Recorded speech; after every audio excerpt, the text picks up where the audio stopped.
Good afternoon, everybody. We're ready to start. Can you all hear me in the back? The cheap seats? Good. All right. Turn it up. I'll shout a little bit.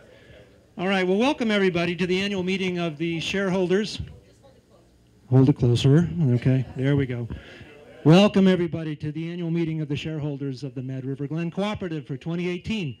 My name is Eric Palola. I'm the vice president. I've been on the board for 5 years, and as we know, we all get a chance to do this from time to time, and it's really been a privilege to serve, and along with my fellow trustees who are here at the front of the room.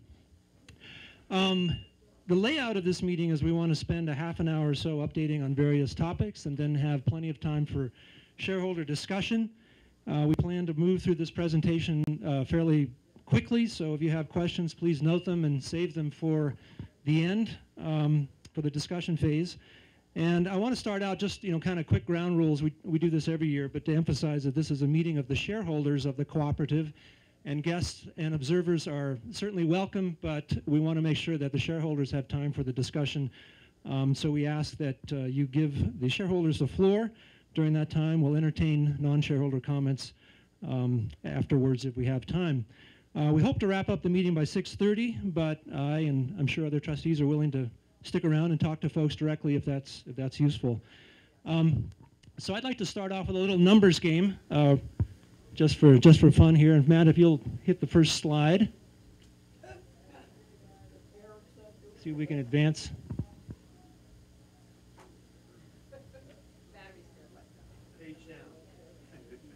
Suspense is building, I know. There we go. All right. What do you think this is? 566 and 1772. So this is the total hours. 566 is the hours of total snowmaking that began November 8th and ending January 31st. And the 772 was the total gun hours, and Matt tells me that's a measurement of 6 snow guns running for an hour equals 6 gun hours. So, and that's without bump stocks. So. Next slide. So 354. He teased you with the little giveaway there. So that was the number of kids in the seasonal programs. So we had 105 in the free ski program, 202 in the ski school, and 45 in the race team. And as everyone knows, the kids are really the backbone of this place and the future of Mad River. So that's a really healthy number. Next slide. 79. We throw this around all the time, don't we? This is the amount of snow, 79 inches of snow in March at the summit. So we had total for the year was 134 inches at the base and 181 inches at the summit. And, March was really a dream for a lot of us. This was a heck of a month. Next slide. The number 6. This is a key front office number. So 6 is the number of days when we had over 500 day tickets sold. A number of days this year. Yeah. And not surprisingly, most of those are in March. 3 out of, and we could use a few more of those, to be honest. All right. That was fun. So I want to give a bit of here's essentially the agenda that we want to follow. I'm going to talk briefly, kind of a quick report back on board activities. Deb Steins will give a treasurer's report. Matt will give a management report, and Annika Holton will give a campaign report, and then we'll open it up. So let's see. Next slide. Is that? Thanks. All right. That's me. So we started last year. We had a board retreat, and this is a good thing for boards to do from time to time. We got together here in the pub, and we went through a thorough review of the bylaws. I think it was the first time in more than 10 years that we'd taken a serious look at those, and that led to the housekeeping amendments that you see on the ballot this year. That was a direct result of that process. We also updated many existing documents related to board procedures. These are things that have been in place for a while, but things like the Code of Ethics, the board roles and responsibilities, performance appraisal process for the general manager, new trustee orientation. And so this was, kind of a lot of good governance stuff. And it sounds bureaucratic, but it's actually good for boards to do that from time to time, to look at all these things and particularly update them in the context of having a new general manager. This summer, we're going to take an in-depth look at the strategic plan. That hasn't been reviewed and updated in a while, so that's kind of our next challenge. Next bullet there. Preserve Our Paradise campaign. This was the season that we took the campaign public after 2 years of planning and securing leadership gifts, and during the so-called quiet phase. And this is probably the most significant thing that this co-op has done since the single chair campaign and actually the founding of the cooperative. This is a very big deal for this mountain, and we really want every shareholder to be part of it. We formally kicked off the campaign last December, announcing a $6.5 million target. And thanks to many of you in this room, we've already been able to put $750,000 back into the mountain in tangible physical improvements. And we hope to see a lot more of that. And you're going to hear a lot more about the campaign from Matt and Annika in a few moments. Matt's first full year, another big milestone. He survived his first full year at Mad River, and he not only survived, but he has thrived. And his leadership has made a very big difference on a lot of levels. I think this goes without saying, with our employees, with our customers, with our donors, with our shareholders. And I simply want to report back to you that Matt has the full confidence of the trustees, and all the tumult of the last season and the leadership changes has settled down. And we feel the co-op is very healthy from a management standpoint. And so I really want to thank Matt for that. And I really want to take a moment also to thank all the Mad River Glen employees this year for, running the lifts on time and getting everything done here. It's been it's a lot of work.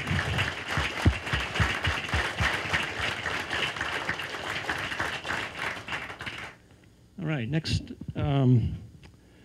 Board composition and elections. As some of you know, we had a board resignation of an in-state trustee earlier this year for personal reasons, and given the amount of work that we have to do and the fact that we're in the middle of a pretty intensive fundraising campaign, we felt it was important to move quickly in filling the seat. The trustees unanimously chose to appoint Barclay Rappaport. If you raise your hand, Barclay, who was originally a candidate for an in-state seat this year. And we're very grateful that she was able to step into this role right away. So that was a good change that we felt needed to be made quickly. Let's see. So we have as we do every year, we have some great board members cycling off, and I just want to take a moment to recognize the hard work and tireless efforts of Deb Steins, Annika Holton, and Alan Bates.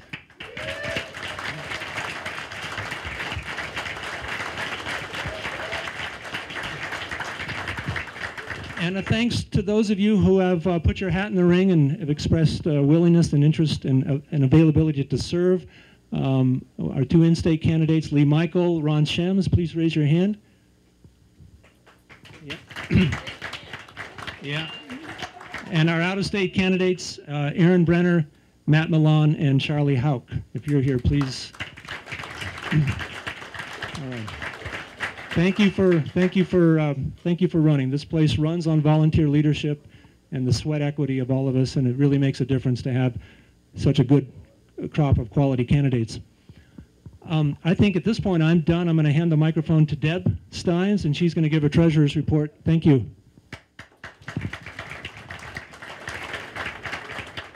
Hello, everybody. We've been given the opportunity to bring you up to date on where we stand as of now, but I am running the election too, since we went back to that slide.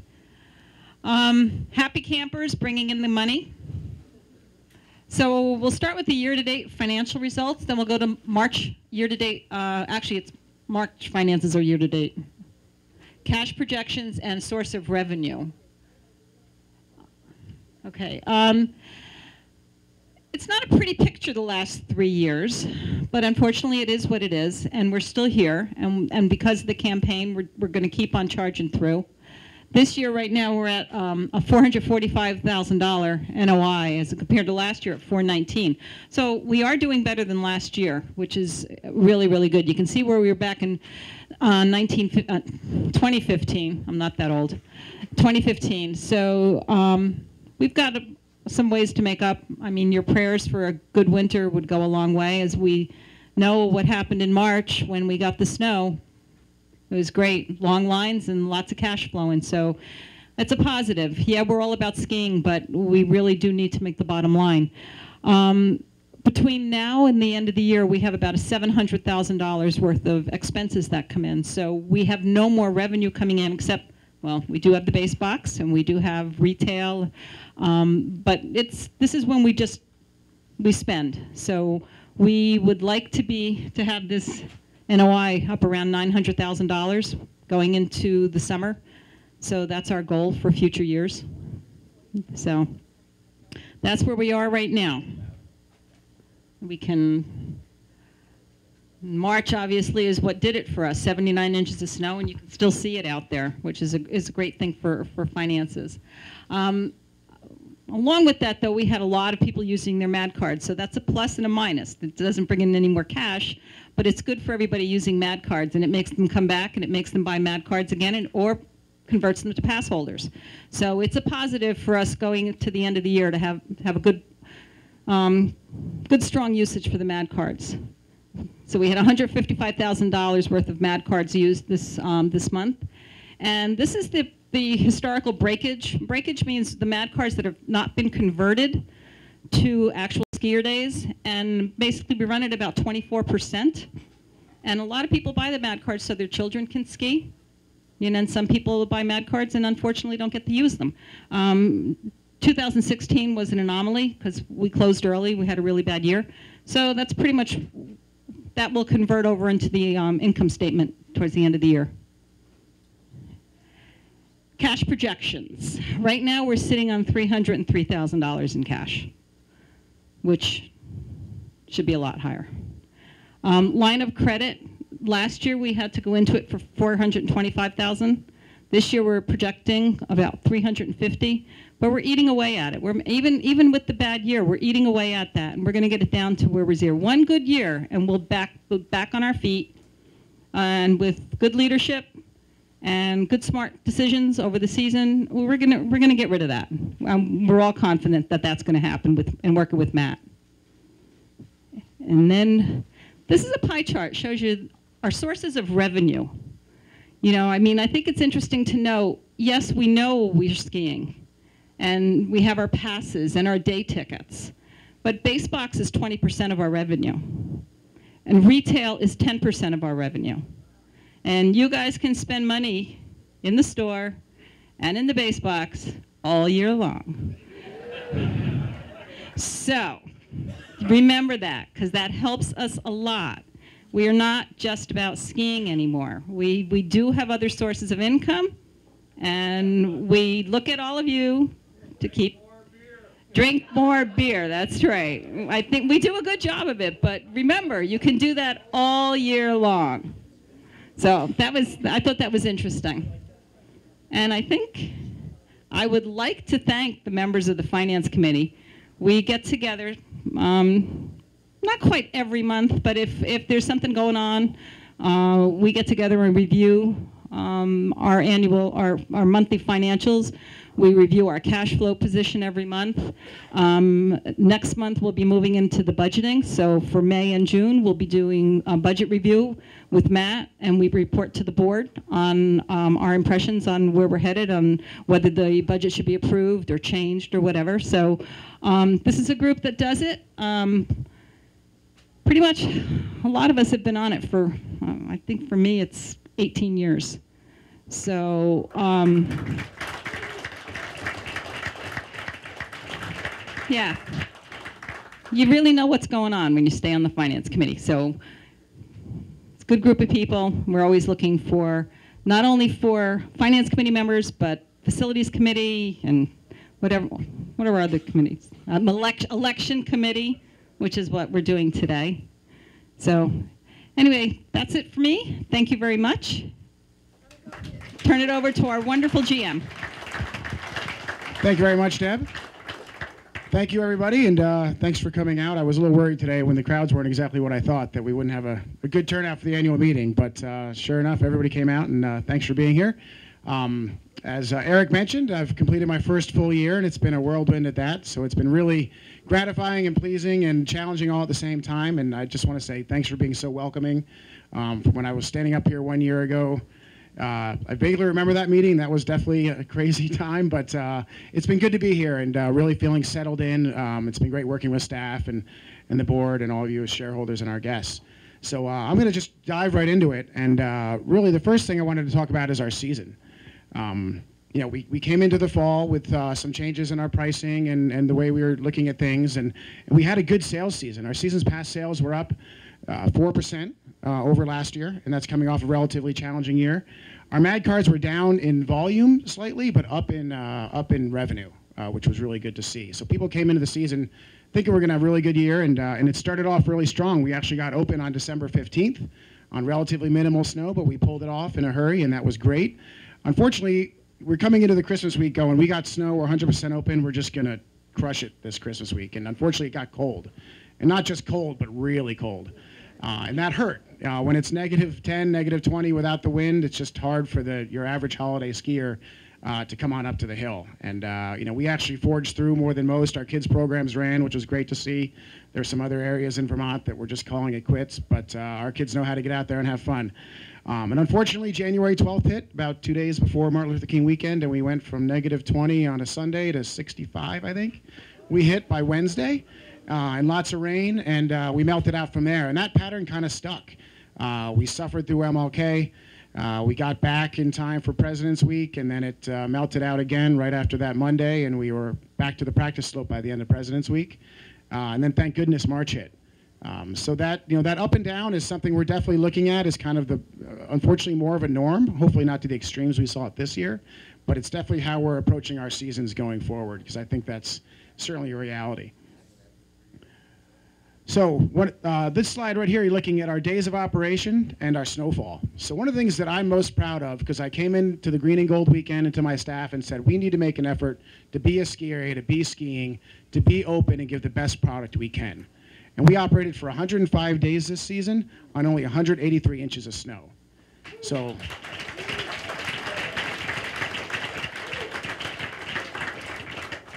and to do that, as Eric mentioned, we made snow for 566 hours, spread around 3 areas of the mountain. It was a very productive season. I'm looking forward to that getting more productive. But with our trail trimming and our bridges and culvert work last summer, as well as all the attention we put into the mountain, and then just the effort from especially our mountain ops crew and our groomers to move that snow around and to make the effort when it was needed to get open and stay open was a really big thing for us. It does come at a cost. It can be cheaper at times on those days to just call it quits and close. But we decided we didn't want to do that, that we wanted to really push forward and be the best ski area we can be.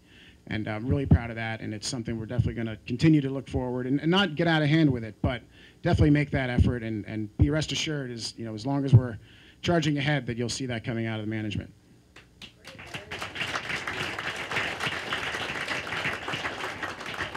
This is just another quick history of our snowfall top and bottom. So as mentioned, it was not the greatest snow year. About half of our snow came in March. Another good chunk of it came in December, and then there were a bunch of meltdowns in between there. But you know, the good thing is we're, you know, I think we are going to start learning to manage these seasons and take advantage of the really good times. And you know, one of the things that we initiated this season was a new pricing structure to take advantage of the good snow. So for all of you, hopefully you're buying passes and MAD cards, because that's always the best way to ski Mad River. But if people are going to come in March when the skiing is good, they're buying it at a higher ticket price. They might be buying online in advance, but it's always at a better yield. And our yield is actually up about $4 to $5, depending on how you look at it, over the previous year. And that really helps that revenue picture when the snow is good. Another thing that we do that I find really cool being at Mad River is we've got a really good sales analysis and weather rating system that's got history going back 20 years. And hopefully it's not other ski area execs around, because I'm sure they die for a system like this. It's really, really unique, and it's really special to Mad River. But we've been charting days and seasons every day for 20 years. And here you're getting a taste of what the snowfall versus the weather rating day is like. And this was a tough year. Our average weather rating for this year was a 2.05. To give you an idea, last year was a 1.88. But there's some other hidden numbers that are in there. Our average weather rating on the holidays this year was a 1.53. To give you an idea, the practice slope only is a 0.5. Being up on the main mountain in treacherous conditions might be a 1. We weren't much better than that for our holiday periods. And when you're losing those holiday periods, it's hard to make a season get together. If you've got March and the holidays like you kind of did last year, it can be better. But this year, we really struggled through those times. Another interesting thing was our February average this year was only a 1.88, whereas last year was a 2.91. So it really gives us an idea of what a season looks like. It enables us to go back and look at how we did, how the weather affected us, and it's a really good tool. But it does show a good picture of what our season is and a good way to look back. Here's a skier visit chart. So we're going to end this season with approximately 59,000 skier visits. That's slightly down from last year, about 3.5%. Hopefully we can pull out another ski day tomorrow and maybe push for one more weekend if the weather's good, but that's generally where we're going to end up. As I mentioned before, one of our really positive signs from this season was our yield was up about 9% overall, and it's something that we really wanted to focus on and make sure that when people are coming here, especially going after the good days, that they're going to pay what the ski area is worth. And we all feel strongly that Mad River is an amazing place to be, an amazing place to ski, and that people are willing to pay a premium for those good ski days, and we were able to make that work this year. It's especially important with our new website that we launched and our new online e-commerce. We're really getting those numbers in and analyzing those, but we had a really successful, especially with the new website, pushing people to buy online in advance, which is a way to lock in revenue. If the weather turns, those people have still bought lift tickets. And as we do more analysis there, we're going to push those numbers out. But they're really strong. We were able to pull business away from a partner who had been pulling a commission in Liftopia before to our own website, saved ourselves about $4,000 or $5,000 in commission alone. So some really positive things came out of that. So looking forward to summer, after the end of this season, we the big things from a public standpoint, the pub is going to be open from Memorial Day to Columbus Day again, Thursday through Saturday, as well as some select Sundays. We're going to look to hold some special events. The general store is going to be open on Fridays, and also we're going to look at having some product from the general store in the pub to sell directly out of the pub, which should be nice. And then we'll be running our full foliage lift rides. You'll notice this is only a 2-weekend schedule this year, but we're going to run all 3 days of Columbus Day, so shorten that up a little bit. But that's our public-facing operations for the summer. But really, the main ingredients this summer is going to be Preserve Our Paradise campaign mixed with our mountain operations team and what they're going to be able to do on the mountain. The campaign is having an amazing impact on what we are able to do with equipment we have and projects we can accomplish. So this past winter, we were able, with grants from the campaign, to purchase over $85,000 worth of equipment. So coming into this year, we got some new to us snow machines. I will say this is all new to us. We do it the Mad River way, so we're certainly not going out and getting brand new equipment, but we're sourcing really good used stuff that's going to last us a while. But we've got a dump truck now that's going to enable us to move material around the mountain. It's something that Mountain Operations has been asking for a very long time. And then we got some new snow guns this year as well, which really helped our snowmaking. But we're going to use all that equipment and move forward with some great projects this summer. So the first big one that everybody's going to see is we are going to complete the birdcage deck and entryway, which will be a great addition to the birdcage. We're going to be putting in a new snowmaking pump, and this snowmaking pump is going to enable us to make snow effectively with good pressure up to the 2,300-foot snowmaking line. So if you can... And I'll say that change really came about, I think it was our second or third thaw this year, I think right around President's Week, driving down the mountain with our groomer Travis, and we came by the bottom of Slalom Hill, and we're like, oh, we could put this back together. We can put this back together. And then we kind of came around there by Kay's Grove, and it just turned to dirt. And I could see the snowmaking below us down by the birdcage where it made a big old pile, and just went, well, how do we got to link these two together. Like, this can't be that hard. Let's find a way to make it happen. So we actually went back to our pump company and said, we got to add some vertical and some pressure to this pump. And they turned that proposal around in a hurry, and I'm really excited to be able to do that next year and find, and push that snowmaking just a little bit higher up. And that's going to eventually translate over to the bunny corner and elsewhere on the mountain. But the goal is to really piece together that snow line with our man-made snow. Can't wait exactly. For Vermont School Break Week, one of these years we got to be open. Along with that, we're going to drop some electric lines into Chipmunk Bowl and make that easier to make snow in there, which once again, if we can pile some snow there, we can push it towards Waterfall and link together all that man-made snow that's sitting at the top of Waterfall. We're also going to be adding some catwalks and lifting frames to Lift 4, as well as changing the drive to a variable frequency drive on that lift. It's a very old drive right now that's in need of repair. And we're going to take the big step and bring ourselves to some newer technology that allows us to change the speed of that lift. We're going to slow it down just a touch to take some of the swing out of it for those that spend a lot of time over there. Those chairs come around the top bowl wheel with a fair amount of clanking and swinging. We need to stop that. And also just loading, a lot of the younger kids on there, just slowing it down a touch. We're talking about adding about 9 seconds to the ride. Should really help get those kids on that lift. So that'll set that lift up for some long-term operation and also save some money from the electric standpoint. Is that the bird lift? The practice slope lift. Yep. And then, the real big thing that we really noticed from how we groomed and managed the mountain was all the bridge and culvert work we're going to be doing. So we're really excited to get out there. We're going to be buying over $15,000 of culvert here this spring and getting it shipped up. And then we're going to start putting it out around the mountain. And it has got an amazing effect this year. And I'm just, the list that Mountain Operations and with the help of Ski Patrol, too, are coming up with to fix areas. It's just really going to set us up for the long term and fix all those culverts and bridges. And also with the campaign, we are funding a trail crew. And that trail crew is actually going to start, hopefully, when we've got snow on the ground here at the end of April, if it doesn't melt out in a hurry. And what they're really going to be focusing on is the trails for the most part this summer. We've got a lot of trails that need cutting back. Hopefully everybody noticed Upper Antelope coming off the single and how much better that was. And so we're not, I've said this before, we're not widening to not beyond what they used to be. We're just getting trails back. And if we get some time, we're going to go in and focus on some glading, mainly on the upper double area. But it's really nice to have that funding in place via the campaign this time of year so we can talk to people that want to work for us and get a plan. And we're not sitting here in June or July going, I don't know if we can pay you. I don't know if we can do this work. The campaign is giving us the ability and the confidence to go out there and hire good people and get a plan in place and accomplish that plan.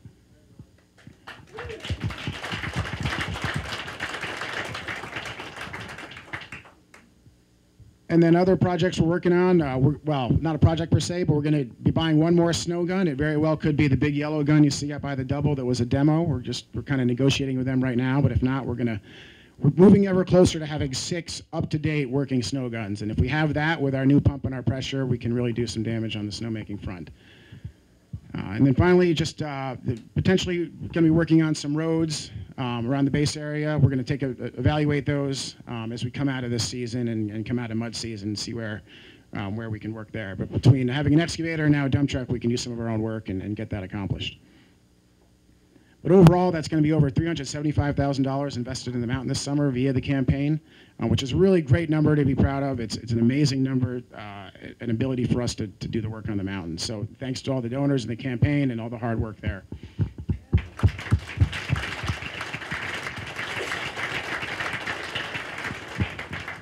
And then after that, come August, we're going to start looking forward to the next season. So the AB is going to come out of storage and start mowing around the mountain, which is our new mountain mower, courtesy of the campaign last summer. And then also the mow crew is going to get out and about and finish it off with the trails that we can't mow with a machine. And just like last year, we're hoping that we've got some extra time with that mow crew and we'll dedicate it to a certain trail project. Last summer was just beneath Midstation on the single. And that area got a really good buzz cut with the mow crew, and we're hoping to get another big focus beyond just swinging the brush cutters. And then winter operations, I think it's going to be a lot of the same as last year. We're going to focus on getting snow down early, that November 1st timeline to start up the snowmaking system.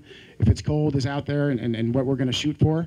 And really focus on getting a viable product for December 15th. I was looking at the calendar today. That should be our opening day, somewhere on the mountain next year. And we're going to be looking at, from a pricing standpoint, I don't anticipate any big changes there. That pricing structure we put into place was effective, and I think we've got some tweaks to be made on some of our products here and there. But overall, I don't see a drastic change coming in that direction.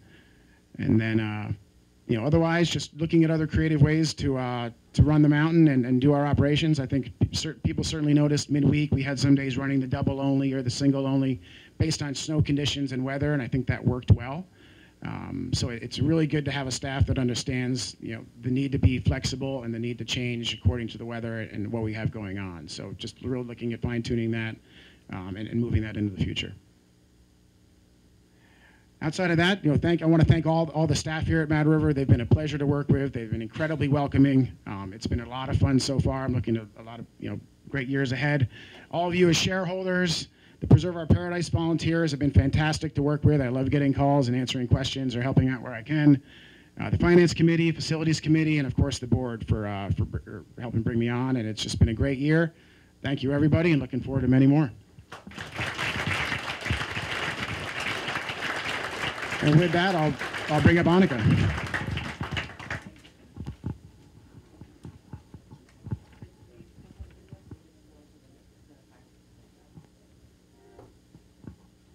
Hi.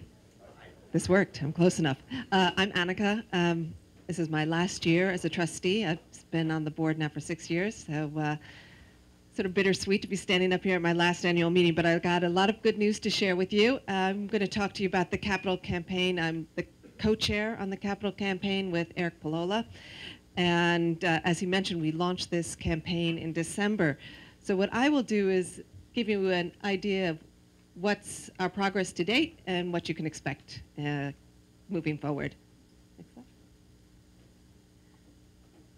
Yes, so we kicked off the party with an outstandingly fun party. We kicked off the campaign, I should say, with an outstandingly fun party on December 9th. And for all of you who were there, I'm sure you guys will not, I've seen lots of folks nodding there. It was so fun, and the fireworks were great. A big shout out to Meg Schultz for helping organize this. She put her party planning skills. And to John Dillon for the fireworks, not only setting them off, but donating them. So at the launch party, we had, as Eric mentioned, $3 million already raised in our quiet phase. And we had a couple of announcements at the party. Next slide. Well, we were able to announce a $125,000 match opportunity for all members in the Mad River community. And that was a dollar-for-dollar match set up by an anonymous donor who just wanted to kickstart the campaign. And you'll see by the numbers, not only did we meet the match, we exceeded it significantly. Kind of fun fact on December 31st, as the clock is ticking, because it was 3 at the end of the year, $35,000 donated online after 1:30. And what was really interesting for us as fundraisers is that 215 of the donations came in online, and people were really quite happy to click donate now, drop a credit card number on it in there, and get double their dollars. Next one. So where are we now? Well, right now we're over halfway to our $6.5 million goal. We have raised $3,375,000 in donations and in pledges, and we have received grants of over $751,000. I'm losing the zeros. $751,000 from the Stark Mountain Foundation. And these are direct capital improvements. These are all the things that Matt was talking about on the mountain. Plus, we also have the double patrol shelter, which was a nice little kick for the young kids and the patrollers. I will say that our gifts are ranging from $10 to $250,000. What we're finding is that all gifts at all levels are making a difference. And one of the ways we can do this and we can be as successful as we are is through Stark Mountain Foundation. Stark Mountain Foundation has partnered with us from the very beginning of this campaign. They are our fiscal sponsor, which means that your donations to the campaign are tax deductible. All of the Stark Mountain Foundation board members are shareholders. They're very attached to the mountain. And I'd just like to take a moment and just recognize those SMF board members who are in the audience. I see Brandy over there, the president, Deb over here. I saw George skiing earlier. I know Jim Elkind is on a lovely excursion overseas. Where is Penny? I'm right here. Oh, hi. I will say that they are a terrific organization. If you want more information, I would highly recommend that you reach out to any of the members on the board. They also have a fantastic website, starkmountain.org. And so if you're interested in finding out more, if you're interested in working with their organization, if you're interested in serving as a board member, please, I encourage you. It's a fantastic organization, and they're doing a lot of good. So we are raising money. I actually had a lovely little video. That's why we were delayed. We have no sound coming out of the video. So I'm just going to run through quickly. We are spending money or raising money for mountain preservation, facilities work. That would be in the base box and in the ski patrol building and in the birdcage. We are also building an endowment. Currently, there's $300,000 in the endowment, which is now held at the Vermont Community Foundation. And the idea of the endowment is just to secure some financial stability for the mountain. Also up on our list of to-dos for the capital expenditures, a new birdland lift. So that would also be funded by donations to the campaign. And next slide. So we had, I just wanted to acknowledge the Mad River Valley real estate. Most of you, or some of you, may know that the three partners, David Dion, Steve Robbins, and Eric Reisner, are shareholders, big supporters of Mad River, and they have come up with an opportunity, and I'm just going to read this to make sure I've got this all right. They are donating $1,000 of their commission for any transaction completed by a Mad River Glen shareholder. So if you're selling or you're buying, $1,000 of their commission will come to the mountain or the campaign. And they issued us a check in February. They also teamed up with Lawson's Finest and Local Folk Smokehouse to throw a kick-ass event in February, and that was a lot of fun. It was a lot of fun. I did not wear luau attire, but it was good. The other thing I wanted to share with you is that there is an anonymous donor who is bringing in the grift for us tomorrow night. So make sure that you have that on your calendar. And I guess what that's saying to me is that there's just so many ways to give. There's so many ways to be a part of this campaign. There's so many ways for folks to become involved and think out of the box. So those are some of the cool ideas. We do have another announcement for you guys. Next slide. So we have another match. A handful of donors, most of them shareholders themselves, have joined together and are now offering a dollar-for-dollar match to all shareholders up to $150,000. And details of the match will be coming in emails and letters to you guys, but just to give you the top line, dollar for dollar, for any new pledge or gift over $500, and that could be spread out over 4 years. It's not asking someone for $500 right now. And we want to have it completed by green and gold. The challenge ends in green and gold. And our thinking, or the donors' thinking, is that this is going to take the campaign to a new level. It'll keep momentum going that we've had in March. March was so great for us as a fundraising team and as a ski area. Just keep the momentum going in the summer and the spring, and raise some more money for the mountain. Yeah, so get us to the 4 million. We're trying to get to 4 million as quickly as possible. News, I love this photo. Stay tuned for more news is really what I'm saying, is that we have a bi-monthly newsletter that's written by John Tobin, who's not here. There's lots of great information about the campaign and how that's going, but there's also lovely personal stories. This one happens to be about John Schultz. He's featured in the March newsletter as Katie and Megan. Yeah. I know, it's fantastic. So you can sign up for that newsletter. You can sign up for that newsletter easily on the website, thispreservedmadriver.com, or you can just come up to me and give me your email address, and I'll get you all set up. What I would just like to take one moment to thank all the campaign volunteers. There are many in this audience, and there are many who aren't here right now, who have made this Sussex success so far. And the campaign ends, the public phase of the campaign ends a year from today, next April, at the next annual meeting, and hope to close it out with a big bang. But we couldn't have done it without the volunteers. There are literally over 100 volunteers working on this, and always looking for more help. The other person I need to thank is my co-chair, Eric Palola, and also just take a moment to say what a joy it's been for me to not only serve on the board for 6 years, but to hear everyone's stories.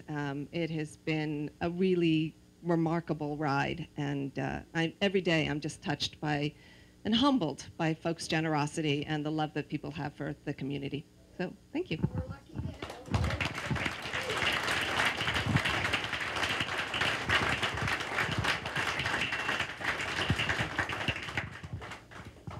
All right, thank you, Annika. And yeah, as mentioned, the campaign's an amazing thing for Mad River, and thanks for all your support now and into the future.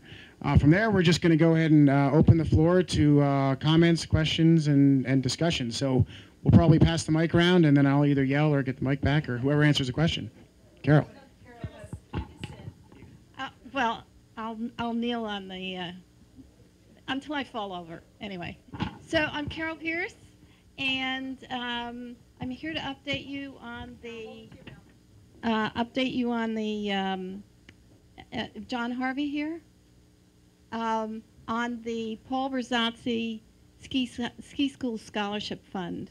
I spoke about it last year, and as many of you know, Paul Berzazzi was a constant here at Mad River, and he taught skiing for 46 years here at Mad River before he became ill and passed away. Paul was a refugee fleeing from Hungary, where he participated in the Hungarian Revolution in 1956, and he sought freedom here in the U.S. He said if it wasn't for the generosity of strangers, he would have had a very sad life. Instead, he found a family here at Mad River. He was totally committed to teaching anyone to ski, often big-heartedly giving up his free time to support new skiers. For the last 3 years, the fund has been able to sponsor deserving youngsters in the season-long ski school program. The mission of the scholarship is to have young skiers who don't have the means to enjoy our sport. This year has been quite a success, and I want to thank all of you who pitched in with donations and support. And I'd like to read a message from Dave Knoop, the ski school director. And it's specifically to the dear Mad River homeowners. I'd like to express my sincere gratitude for the contributions to the Paul Berzazzi Ski School Scholarship Fund. Thanks to your generosity, 3 very deserving children were able to participate in our seasonal program this year, and specifically pitched in the cost of lunches for 3 scholarship kids.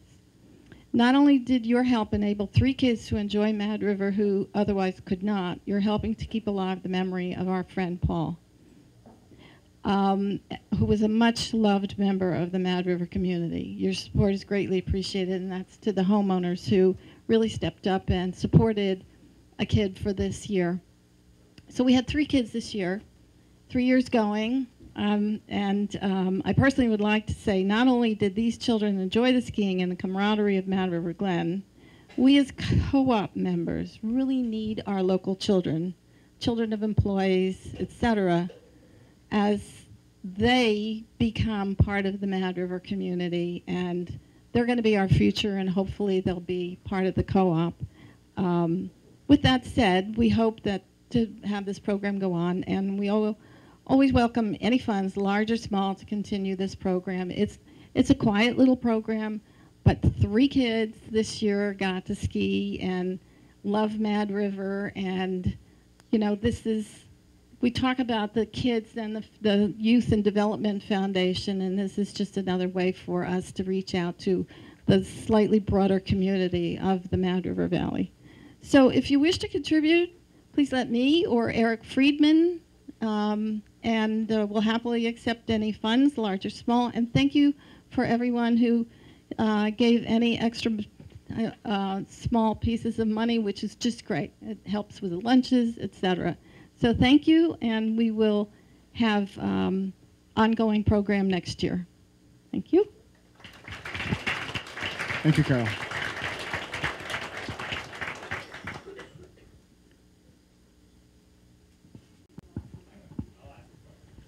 There you go. State your name, please. Name and occupation. Kevin Powers, first time attendant. Matt, question for you, just on the products. Have you ever thought of a lifetime seasons pass option? No, not recently. Not here anyway. Is it a tableau thing in ski industry, or? No, I've had heard varying success over the years. You know, things change. Not much in Mad River changes. But honestly, I haven't given it any thought. So at least when it comes to Mad River, but it's something we certainly look at. But again, it's not something I've thought about here. But I mean, I know there's a 5-year pass we've had on.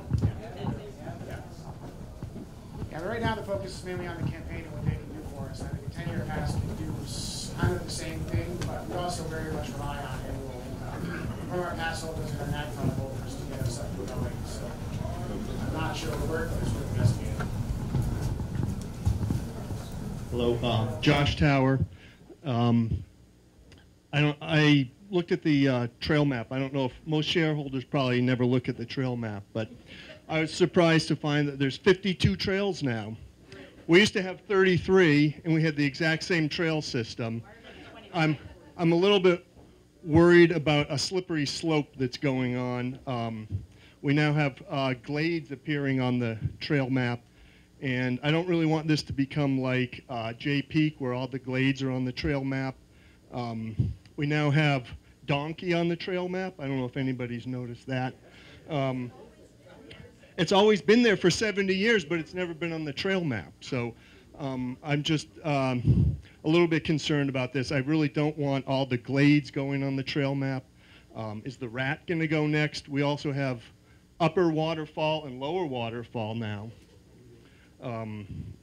It's a little crazy, but my question actually is about the process of putting new trails in. So we have a new trail. It's Martin. What was the process? I don't believe there was any shareholder input on that. I don't even know if there was any board discussion. So what is the, I didn't see anything in any of the board minutes. There was no vote taken on it or anything. You might have known about it, but the shareholders didn't know about it. This is important stuff to shareholders. We're being asked to vote today for to change the purpose of the cooperative for historic preservation. That's one of the votes that we're taking today, I believe, and there's no discussion about that either. Wasn't that on the ballot? On the bylaw change? Okay. Okay, I must have misread that, but I guess I'd like to hopefully put a halt to that. I don't know if the management can just put in trails anywhere they want, anytime they want at this point in time. But I don't want to see glades on the map. Maybe I'm completely off base, and everybody else wants glades on the trail map. But I think there should be shareholder discussion of it, at least.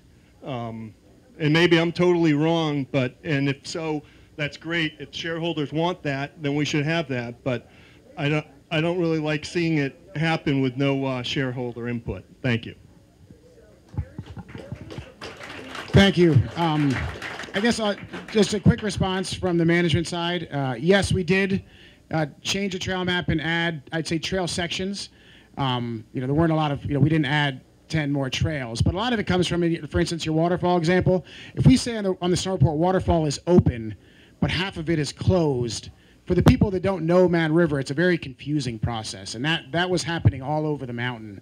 You know, is part of Periwinkle open or closed, or this part is? And like I said, for those of you that have been watching the snow report and reading the snow report and how it relates to the trails all these years, it's a non-issue.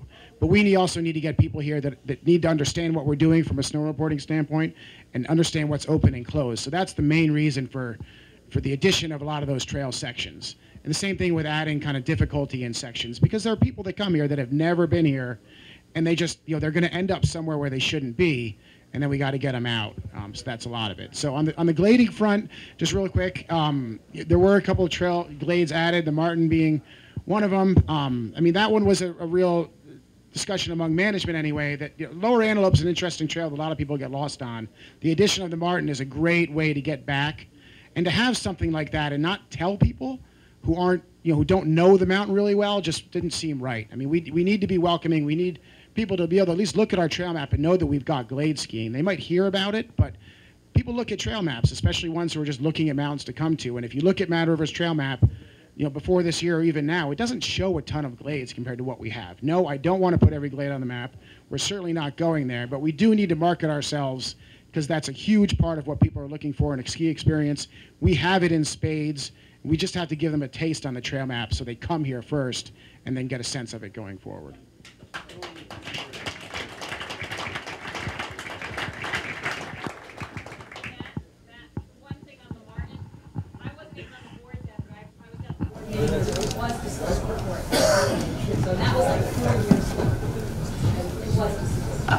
Didn't come to the co-op.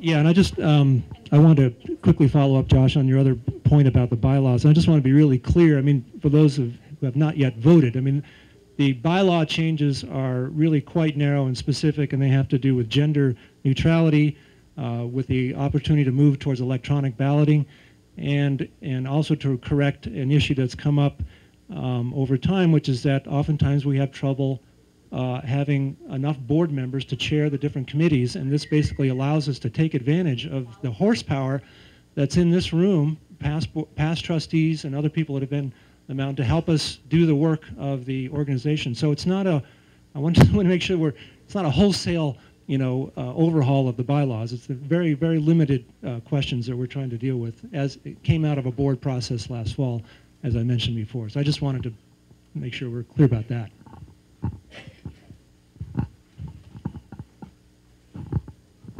Hello, I'm Wendy Harmon. I'm a ski patroller, and I just wanted to say that one of the things that's helpful with the new map and the names on the map is that it helps us to know where somebody's hurt, or if somebody knows where they are on the map, they can, you know, and they're calling the ski patrol phone. We have more of an easy way of figuring out where they are to go help them. Thank you, Wendy. And one last comment on that. I will say this trail map project is going to be followed up with a trail sign project. So we will actually be adding signs to tell people where they are in the mountains. So they've kind of gotten either covered by brush or fallen down over the number of years. But that is on our list to do to start accomplishing this summer. Kerry Myers, just bringing up the possibility of a volunteer program being addressed and looked at to get things done on the mountain, like with buildings, painting, et cetera, instead of, you know, because we're limited on the amount of paid employees that we have. And we have 2,000 shareholders that have lots of different abilities. And I think we're missing out on getting a lot of stuff done by simple sweat equity from all of us. And I belong to a hunting camp in Pennsylvania of 8 guys, and 8 guys get a lot more done than 2,000 people do here. And I think we need to really look at that and amping up that program and addressing that and start doing things on our own instead of paying people to do it and getting those menial things done. Thank you.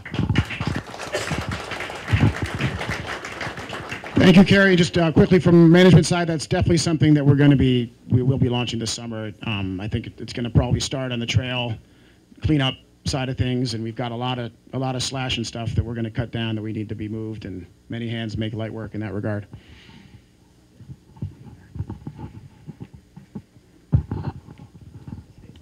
Jerry Meyer, a shareholder. Question for Annika.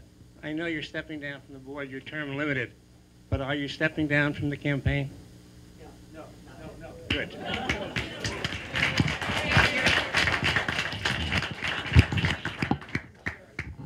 Katie McGatt. It would be awesome if we could look at advertising a little bit more about where, just sort of progress updates on the campaign. Because I looked quite hard to find out where we were at and had a hard time finding that information. And I think it would help boost donations and boost momentum.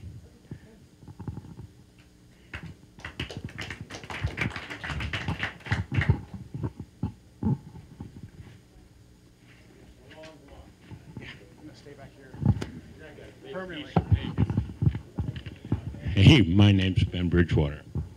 I've got a few things, pat everybody on the back that needs it. There's a few things that I would like to discuss. One thing being taking 4 of the 6-day pass Sundays off that valued pass of the 6-day pass. It was in small print. It was hard to find. I really believe that if you're going to have a 6-day pass, you shouldn't eliminate any of their days. That's my own personal belief. I was a holder of a 6-day pass for years, and there were never any blackouts. So if you have a 6-day pass, you cut out 4 or 5 Sundays, it's actually a midweek pass.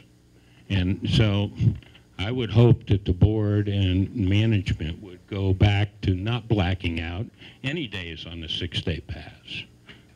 That's one I have to say. Another thing I have to say is we have a very strong Vermont community midweek around this mountain.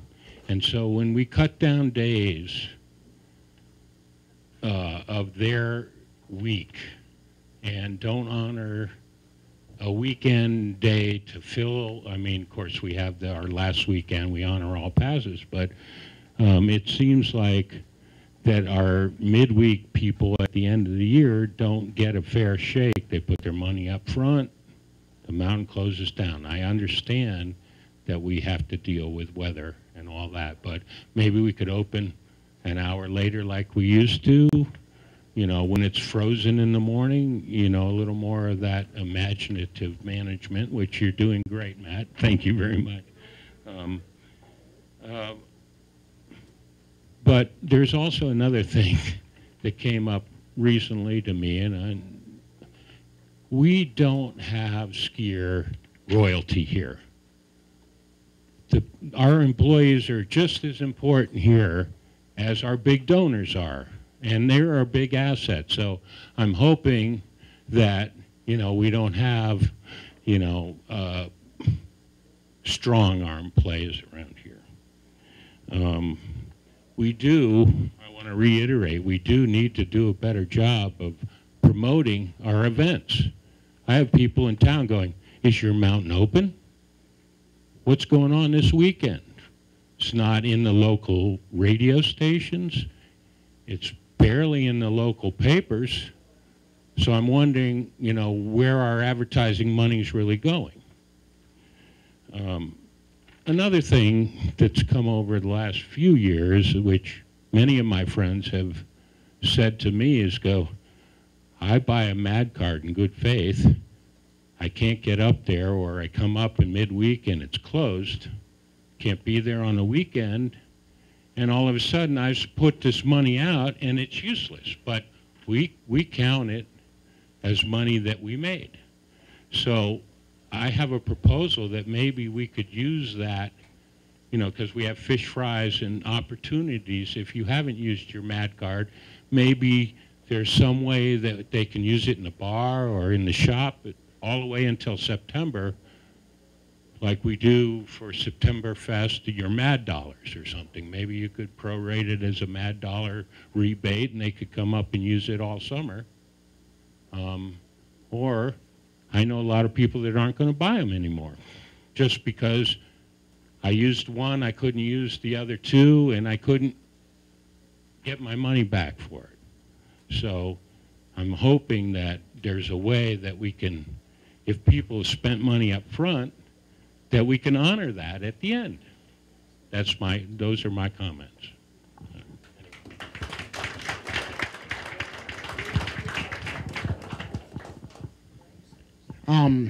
Just a couple comments from the management end of things. I think from a pricing and past product standpoint, we'll certainly look at all of our products this past winter and how we're going to make adjustments for next winter.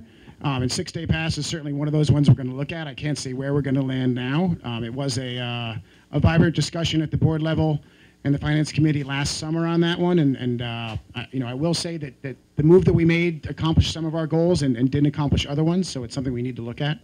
On the MAD card front, I think, I'm not trying to be harsh, I'm a very honest guy, but the reward of the MAD card and paying early and committing to the MAD card is a $59 lift ticket.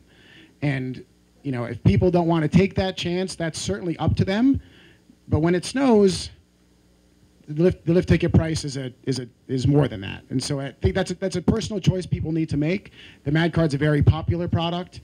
It's worked very well. Our redemption has been pretty, it runs about the same on any given year, and people generally tend to come back. So it's a very good product, and I don't see a whole lot of changes coming there.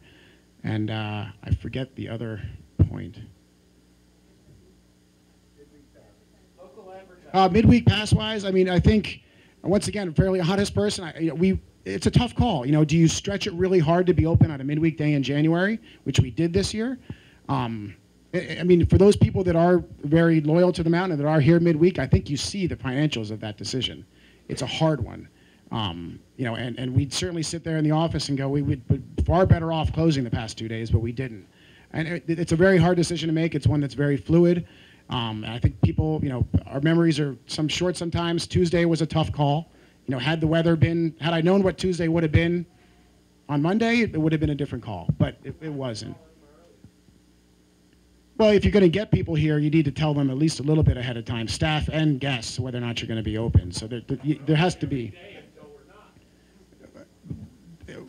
We won't be open, financially, that's an unsustainable model. We need to take a look at it and make those tough decisions, and that's what we're doing on the management side. To say that we're just going to be open, in the pouring rain at the end of the season is a hard call to make. And I think we found a good happy ground there. Like I said, we operated 105 days this year on relatively minimal snow. And I certainly appreciate your feedback, and we'll continue to look at it. But creatively managing it, it's like I said, it's not, those are not easy decisions to make. And hopefully we please more people than we didn't.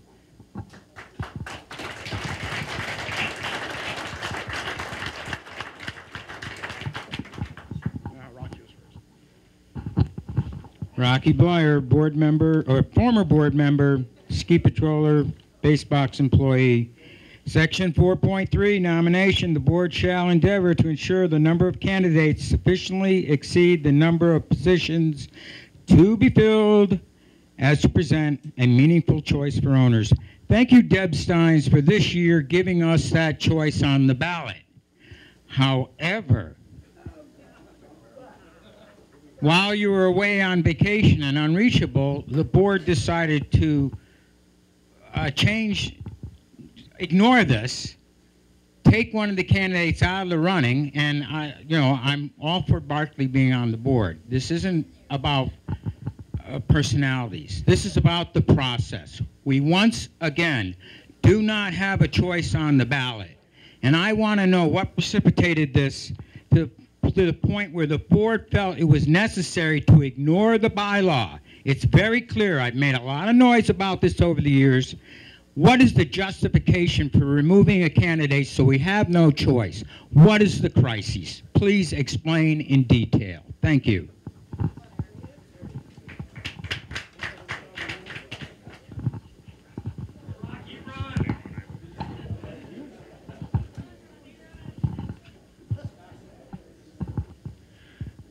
Rocky and I have had this conversation before, and we'll probably have it again in the future. And I think it's always a balance when you're trying to run a democratic cooperative and get good people to serve, to actually have enough people on the ballot. I mean, as all of you know, there's been many years where we have only had 1 or 2 people running for slots, and we haven't had enough. This year, thanks to Deb's work and previous years, we've had more candidates than actual slots. It's great when we have a contested election, but we are not required by the bylaws to have a contested election. And I think it's the sensibility of the board that when we have good people that have demonstrated their willingness to serve, they've gone through, essentially, we don't have a nominating committee. Our election committee basically serves as the nominating committee for this organization. And we vet candidates and we look at people's qualities. And so we had a situation where we had 3 very capable people that were willing to serve. And we had, as I explained at the top of the meeting, we had a resignation, and we were able to reach into our candidate pool and bring one of those people forward to serve on the board. Many, many years we do not have the ability to kind of find those people quickly. And as you've heard now, I think through the presentations, we've got a lot of work to do. And we don't want to do it being down trustees. So yeah, it's great to have an election. It's great to have a contested election. It's great to have lots of candidates running. We wish we had more candidates running, but it's often hard to find enough people to serve. And I think we were actually quite lucky to pull forward somebody of Barclay's experience and skill set to be able, willingness to serve on fairly short notice. So, and I think Deb would actually like to add something. When people come up to me and ask about running for the board, and they ask, what does it entail? And what kind of a job is it? And how much time will it take? And how much effort will it take? We lose a lot of candidates when I give them the honest truth. And when we used to get candidates that wanted just to run because they were a shareholder, and then they got on the board and found out how much time it took, we had resignations. I don't want that. I want people that really want to put in the time. This is not an easy job. We get abused, we lose our ski time, we lose our right to speak freely. So if we have people that are running, and they're running uncontested, we have damn good candidates that want to be on the board, and I'll take them any day over having 4 or 5 candidates that will not put in the time or the effort to be on this board. So I support what the board did. I was on vacation. But what the board did was the right thing. We had 3 candidates for 3 spots, basically, and those candidates wanted to be board members. And I'm in favor of that, and I'm not in favor of having people who are just running because they're shareholders, and somebody talked to them on a lift line and said, hey, why don't you run? And then they run and they win on popularity, and they don't do the work. And the rest of us on the board suffer because you'll have 5 people that are working on a 9-person board, and it's not fair.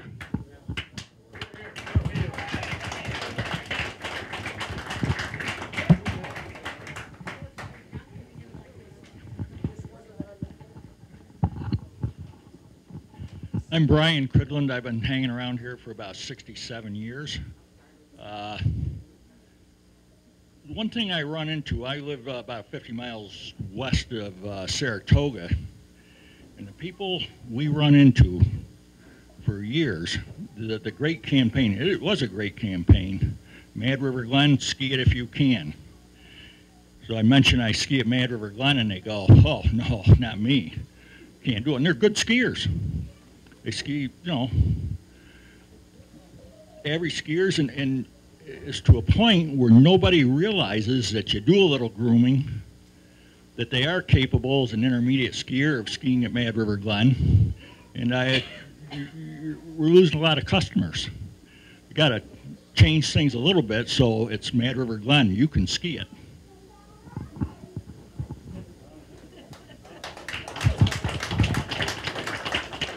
Thank you. I'll just say, I hope everybody noticed a change in grooming and philosophy this year. I think it was a good experiment. It was a lot of fun to watch Nate and Travis, especially Travis, get out there and fix what at times I thought was unfixable. I think having a year under our belt now gives us a lot more confidence to go out and say we can fix it, and it is fixable. So I think you'll see us talking more about that, as well as keeping us true to our roots at the same time. But we really needed to prove to ourselves that it was doable and doable well, and that the changes we made in the summer with the bridges and culverts combined with that philosophy of just, we got to get out there and do it, could actually combine to make something different and better for Mad River. And I think we're there. We'll be promoting it more as we move forward. You're doing a great job. As we're coming to the close of the meeting, I'd like to remind everybody that the elections are open for 15 minutes after the close, and I'm confident we will have the results at the end of those 15 minutes because we're really almost done with the counting. But if anybody has not voted, could you please make your way to the ballot box and vote? Thank you. Oh, we're not over yet, so...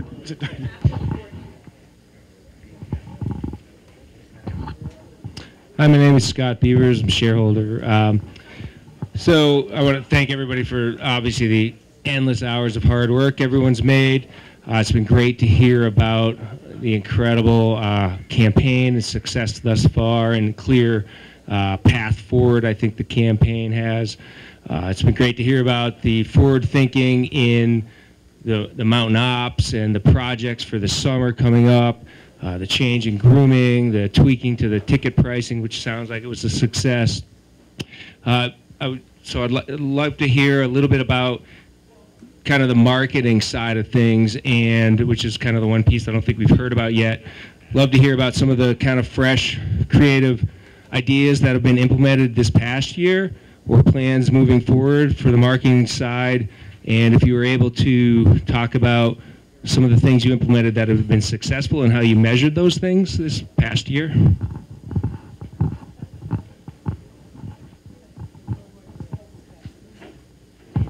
Thank you. I think our biggest goal, and it's tough to believe, and it's thinking back now, it was a heck of a process, but our website was antiquated. The back end had just been, it was an amazing site when it was first created, but it just had been kind of pieced together over the years. So that was a big part of our push this year, was to get that going. It took a lot longer than we wanted to.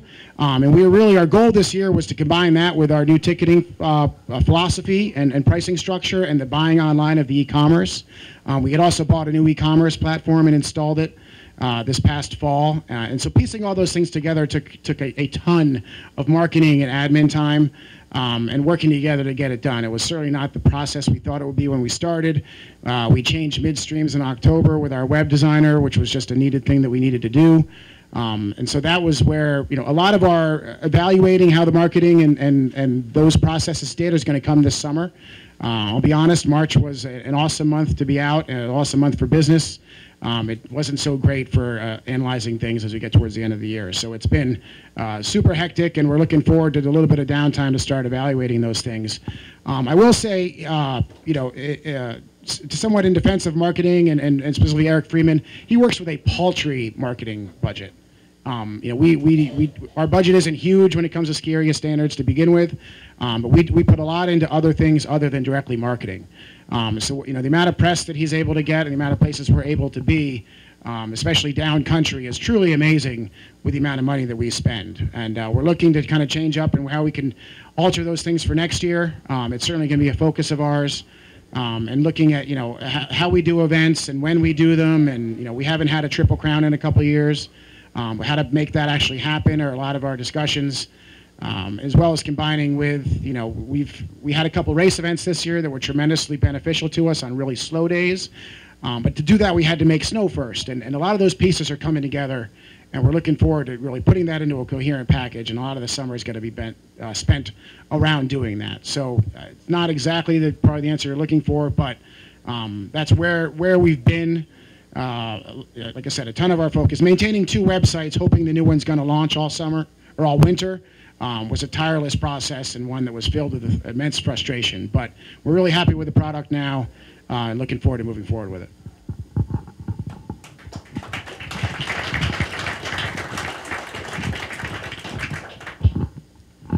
I'm Mark Vining, a shareholder. Something I noticed this year is a change in the attitude of everybody that is employed or volunteers here at the mountain. End of February, a group of 5 people walked out of the ticket office. They had bought their tickets online. It was obviously a father and late teen, early 20 group of 4 boys. One of them was a snowboarder, and they had no idea, I could tell by their face and by their body language, that we don't allow snowboards at Mad River Glen. And they tried to go back in and say, I want to get a refund on my online purchase, and that really wasn't possible. But I saw this and I said, well, you know, if you go over to the ski shop, if you didn't know that there's no snowboards allowed here, and they really didn't, they'll set you up with equipment for the day. Okay, well, they went into the the ski shop, and Rick and the other folks in there took really good care of them. And first run was out on the practice slope, and the guy got the hang of it, and I don't know where they were the whole rest of the day. But I share that because whether it's the folks there or around, the attitude of the front level people that deal with the customers filters down from the top. Somebody at the top of the organization sets the goals, sets the attitude, sets the atmosphere for the organization. And I don't know if anybody else has picked up on it. Maybe I'm mistakenly picked up on it, but things were different this year. People were happier. The employees were more assistive, helpful. And all I can say is thanks. And from the top down. Thank you, Mark.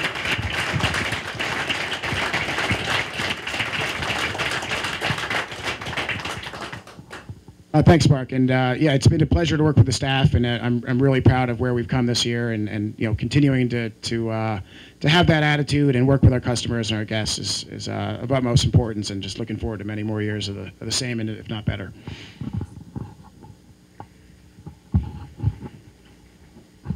Hi, I'm Corey Stevenson, shareholder, and I work for the Naturalist program here. And I want to say I noticed it too. And I was also very appreciative of the change in the mountain ops and the little bit of extra snowmaking and the little bit extra grooming in the early season and now made a huge difference. And the decision, honestly, I feel like there was the decision to be open more often than I had seen in the past. I felt like in the past there were many days where we could have been open and we weren't. So I just really appreciate the effort in the beginning and the end of the season to give us more ski days. Thank you, Corey. Hi, I just wanted to note that we are approaching 6:30, and we're happy to stay and take comments, but we don't want to impinge on your beer and dinner plans. But this has been a great conversation, and again, we're happy to stay, at least speaking for myself and hopefully some of the other trustees if you have more comments, but I think we're to the point where we're ready to close the meeting. Thank you very much for your loyalty to Mad River Glen. Thank you very much for all the fish and the beer you're going to buy this summer. And we look forward to seeing you on the hill through the rest of the season. Hopefully we can squeeze out a couple more weekends and certainly through the summer. Thanks very much.